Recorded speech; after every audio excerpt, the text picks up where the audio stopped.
Friends, Pihu comics world में पढ़ते हैं मनोज चित्रकथा के अंतर्गत राम रहीम का अगला अंक जिसका नाम है ड्रैकुला बालक।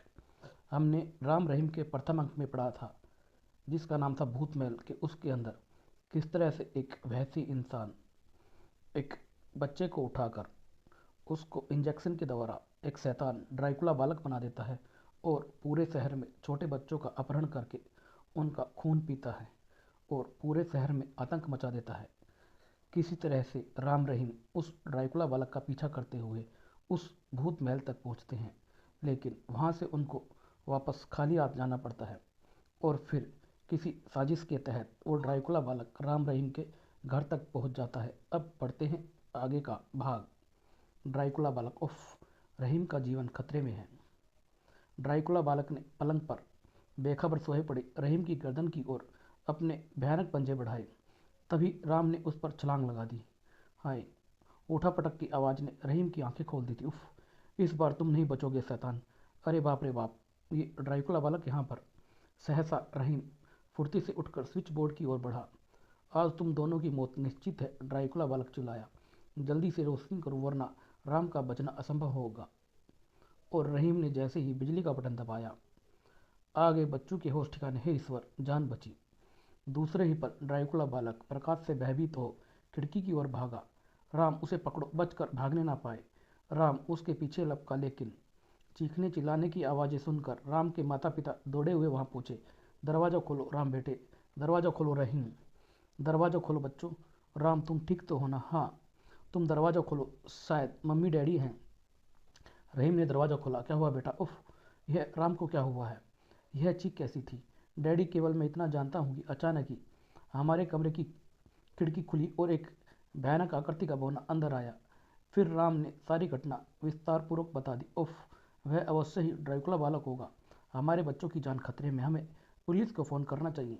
बेकार है मम्मी, हम अपनी रक्षा स्वयं कर लेंगे। हाँ आंटी, आप हमारी चिंता बिल्कुल ना करें। ठीक है बेटा, लेकिन अपने रिवॉल्वर अब हमेशा अपने साथ रखना। ड्रैकुला बालक का खतरा दिन पर दिन बढ़ता जा रहा है। ऐसा ही करेंगे डैडी, आप आराम कीजिए। कर्नल राघव और राधा देवी के जाने के पश्चात ड्रैकुला बालक हमें मौत के घाट उतारने यहाँ पर भी पहुँच गया। अब क्या होगा? चिंता मत करो, एक ना एक दिन वह हमारे हाथों में आ ही जाएगा। लेकिन अब हमें बहुत ही सतर्क रहने की ज़रूरत है। इधर भूत महल में यह इंजेक्शन इस मृत इंसान को मांस वहीन करके एक कंकाल में परिवर्तित कर देगा। फिर मैं इसके प्राण एक एक करके ऐसे जीते जागते मानव कंकालों का निर्माण करूंगा जिससे जीवित इंसानों के सामने बोलते चलते और कार्य करते देख दुनिया दंग रह जाएगी। इंजेक्शन लगने के कुछ क्षणों पश्चात हा हा हा, मेरा एक और महान प्रयोग दुनिया में तहलका मचाने के लिए सफल होने जा रहा है। अब इसमें केवल प्राण फूंकना है। जीवित पड़ते ही यह अजय ही हो जाएगा। दुनिया का एक ऐसा अद्भुत इंसान जिसका मनुष्य तो क्या, गोला बारूद भी कुछ नहीं बिगाड़ पाएंगे। और इसमें प्राण फूकेंगे ये मशीन। और फिर शाबाश मेरे फौलादी गुलाम, मैं अजय ही हूँ मेरे स्वामी, परीक्षा नहीं आदेश दीजिए मुझे। और फिर तभी हा हा, दुनिया मेरे निर्मित गुलाम का मुकाबला किसी भी प्रकार नहीं कर पाएगी। मैं आ गया स्वामी। उफ, तुम आ गए। देखो देखो दोस्त, मेरा नया प्रयोग सफल रहा। इसी खुशी में आज जी भरकर दावत उड़ा लो। लेकिन आपके लिए एक बुरी खबर है स्वामी, मैं आपके काम में असफल रहा स्वामी। राम रहीम फिर बच गए। खैर तुम चिंता मत करो, वे दोनों जल्द समय जिंदा नहीं बच पाएंगे। उनकी मौत अब ऐसे ही कंकालों द्वारा होगी। तुम मेरे लिए लाशों का प्रबंध करो। मैं कंकालों की एक सेना तैयार करना चाहता हूँ ताकि मेरी यह सेना पूरी दुनिया को कब्रिस्तान बना सके। लाशों का प्रबंध करने में ये कंकाल भी तुम्हारी सहायता करेंगे। जो आज्ञा मेरे स्वामी। हा हा, बदला लूंगा, भयानक बदला, ऐसा बदला कि दुनिया मेरे नाम से कांपेगी। अगले दिन सुबह पर एक पुलिस दल भूत महल पहुंच चुका था। तुम लोग चारों ओर फैल जाओ। Yes sir. और उनके साथ कुत्ते भी थे। इंस्पेक्टर देव कुछ सिपाहियों को साथ लेकर भूत महल के भीतर प्रविष्ट हो गए।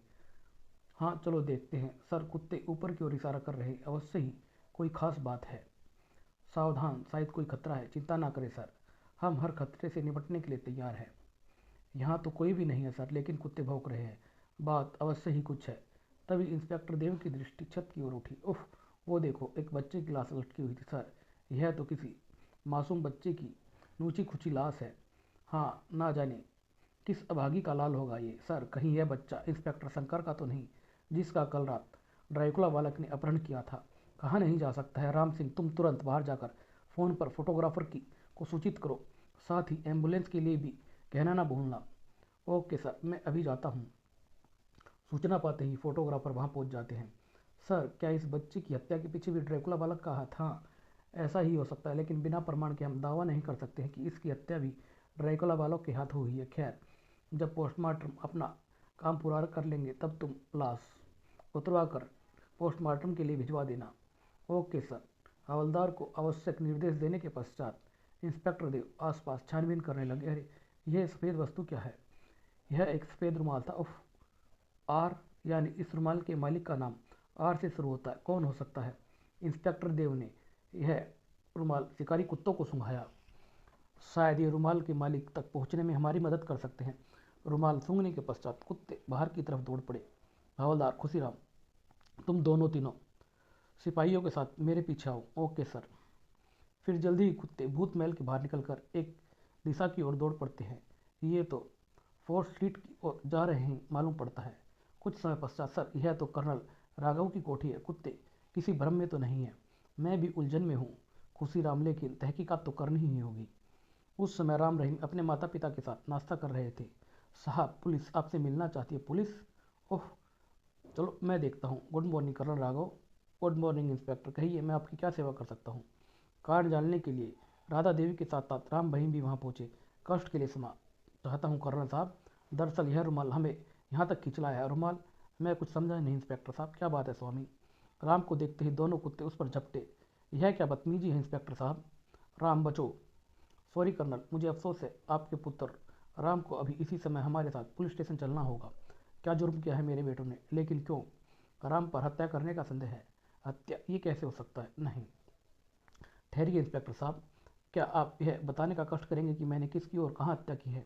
आपने एक मासूम बच्चे की हत्या की है और उसकी लाश आपने भूत महल में इसलिए टांग दी ताकि पुलिस इस कांड में भी ड्रैकुला बालक का हाथ समझे। यह आप क्या बक रहे हैं इंस्पेक्टर? इसका क्या सबूत है आपके पास?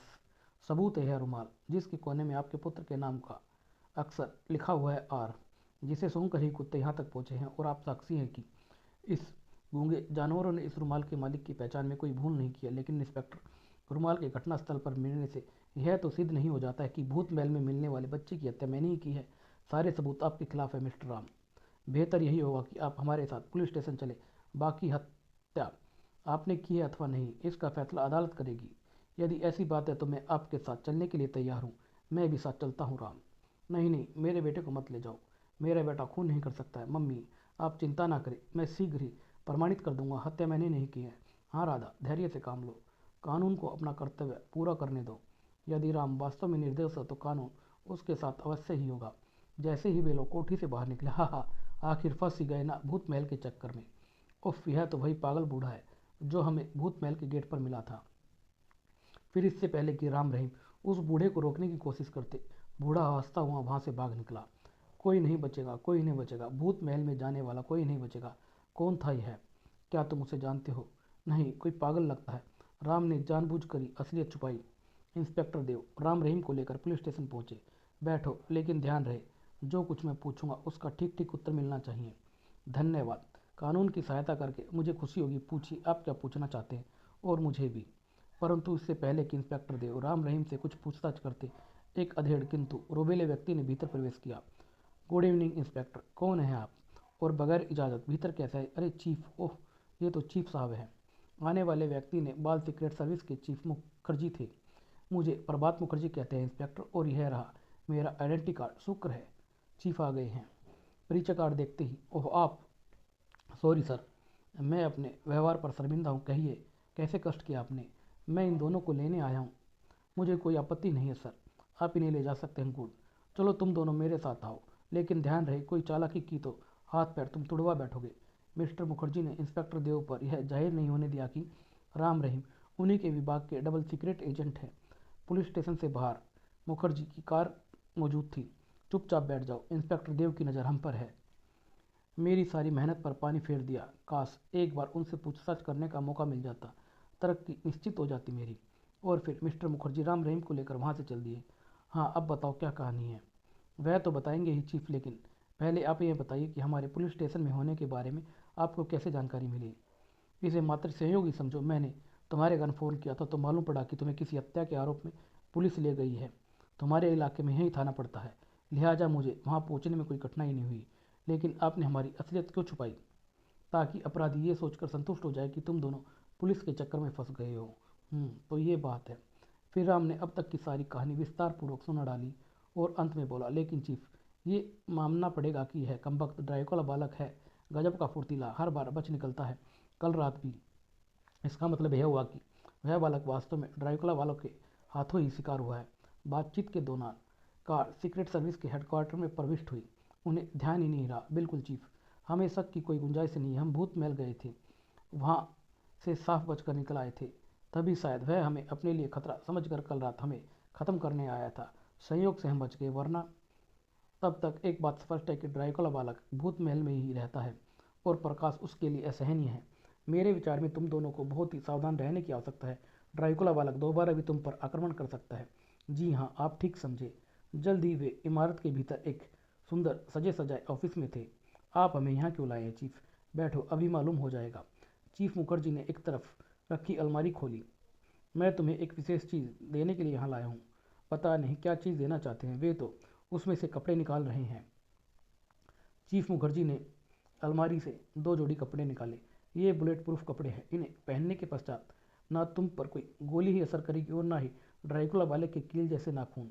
शरीर के कांटे भी तुम्हारा कुछ बिगाड़ सकेंगे। निसंदेह चीफ, ये कपड़े हमारे लिए बहुत ही उपयोगी सिद्ध होंगे। अब यह केस तुम दोनों के सुपुर्द है राम।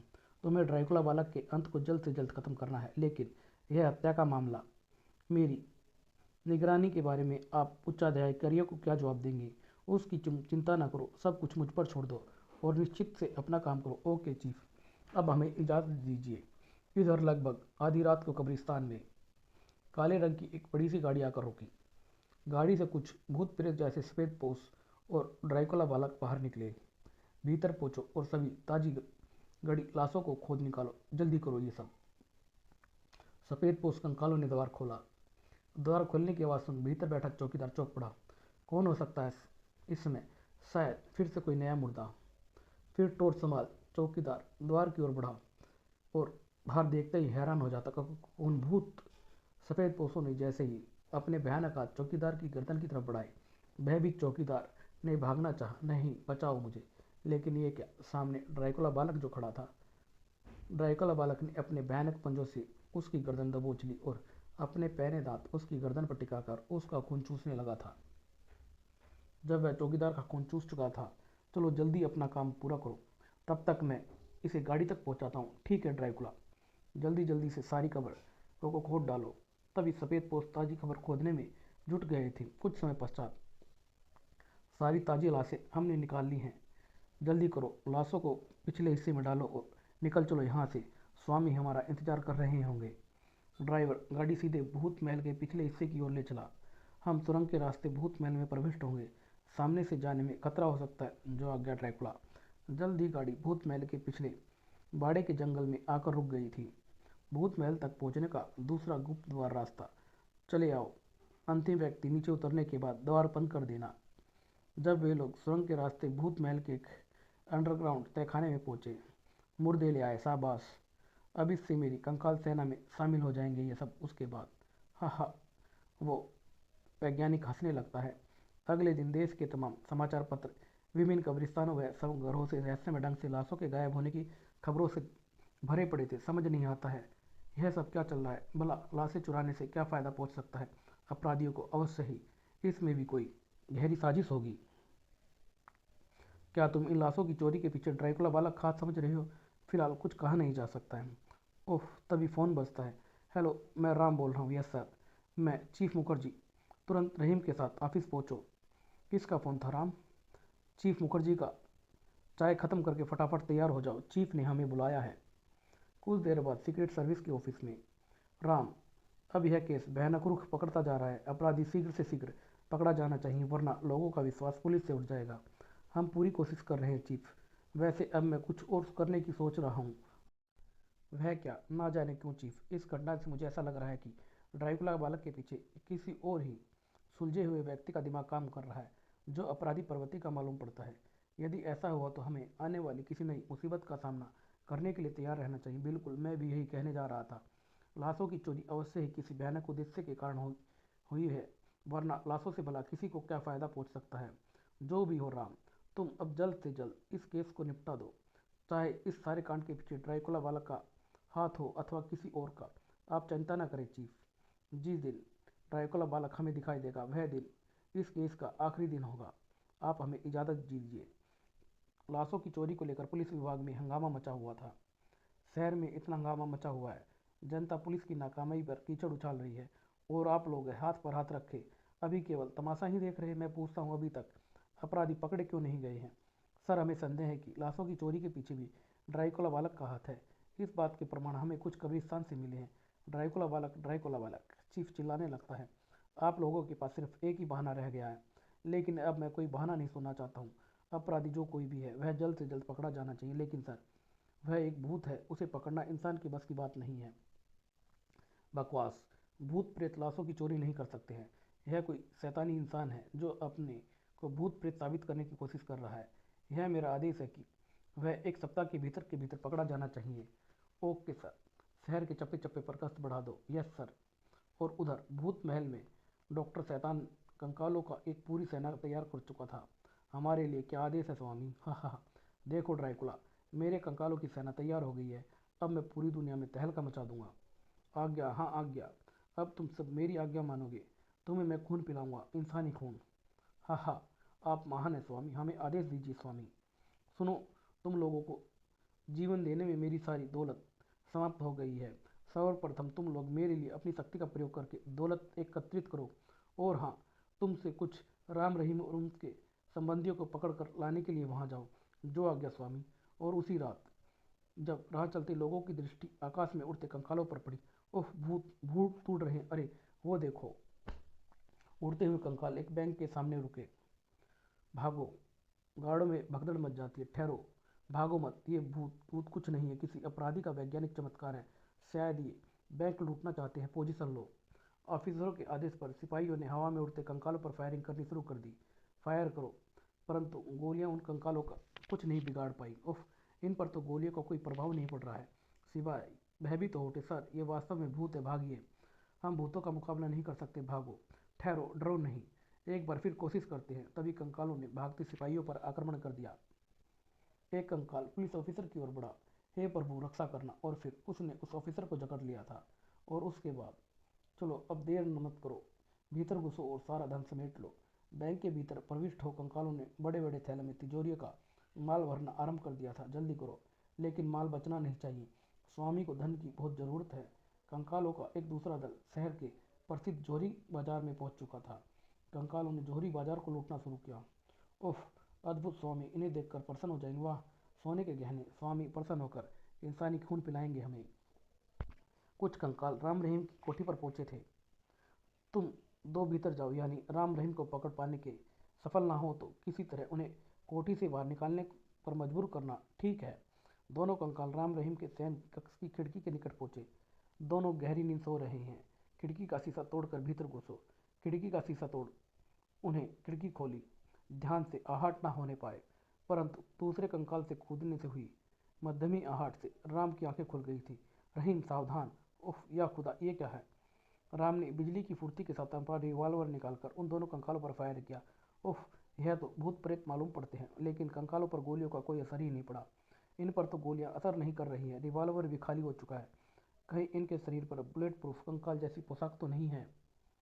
फिर खाली रिवॉल्वर फेंक राम ने उन पर छलांग लगाई। उफ, ये तो फौलाद के बने हुए लगते हैं। लेकिन कंकालों को घुसा मारते ही राम को ऐसा महसूस हुआ जैसे उसका हाथ किसी पत्थर से टकराया हो।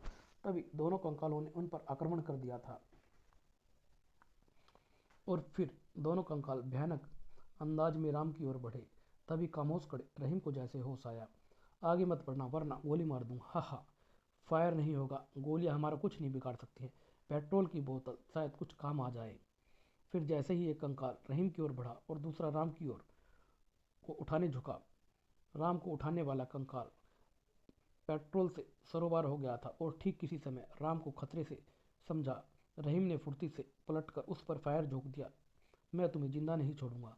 परिणाम आश्चर्यजनक था। अपने साथी पर यह असर देख दूसरे कंकाल ने भयभीत हो खिड़की से छलांग लाई। राम, वह भाग रहा है, पकड़ो उसे। ठीक है, मैं उसके पीछे जा रहा हूँ, तुम यहीं रहना। दूसरे कंगाल ने पीछे पीछे राम ने खिड़की से छलांग लगाई, लेकिन जैसे ही दूसरी ओर पहुंचा, उफ, उसके सिर पर एक जबरदस्त प्रहार हुआ। राम पर वार करने वाले कंकाल के अन्य साथियों को बुलाया। तुम दो इसे लेकर स्वामी के पास पहुंचो, बाकी मेरे साथ आओ। बहुत अच्छा। इधर कमरे के भीतर, हे भगवान, ये क्या है? क्या बात है बेटा? मैं कुछ नहीं जानता अंकल, सिवाय इसके कि वह कंकाल मानव हमें मारने आए थे।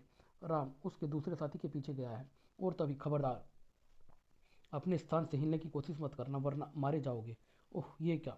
यदि अपनी जान की खैर चाहते हो तो तुम सब चुपचाप हमारे साथ चलो। राम हमारी कैद में पहुंच चुका है, कोई चारा नहीं है, अब इनके साथ जाना ही होगा। क्या कह रहे हो तुम? कोई चारा ना देख कर्नल राघव, राधा देवी और रहीम ने स्वयं को उनके हवाले कर दिया था उसी रात बाल सीक्रेट सर्विस के चीफ मुखर्जी की कोठी में। कौन हो तुम और क्या चाहते हो? यदि अपनी खैरियत चाहते हो तो चुपचाप हमारे साथ चलो, उधर भूत महल में। हम सफल रहे स्वामी, पूरे शहर की दौलत आपके कदमों में। शाबाश मेरे गुलामों, आज मैं तुम्हें जी भरकर इंसानी खून पिलाऊंगा। तभी एक अन्य कंकाल भीतर प्रविष्ट हुआ।